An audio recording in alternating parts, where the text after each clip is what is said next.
Guys, siling teh ari hirup ulah sok sungudon wae ka batur euy. Sia mah gering saeutik, boa aya ti sisi ti gigir. Ayeuna usaha bangkrut, boa aya ti sisi ti gigir, ulah sok loba kikituan guys.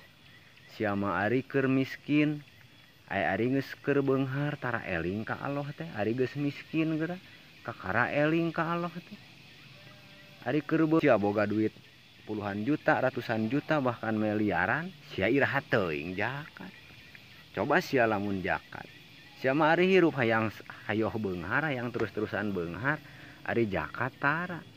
Coba sia lamun boga duit ti heula miliaran. Jakatna dibikeun ka aing 25 juta. Meureun aing aya ta keur meuli es campur jeung keur meuli daging muning keur lebaran. Sia mah ari kin embung geura hayang hayoh we usaha teh jaya maju terus. Ari jakat tara cik atuh mikir nya wajar we sia dimiskinkeun ku Allah oge lebok we eta mah derita lo.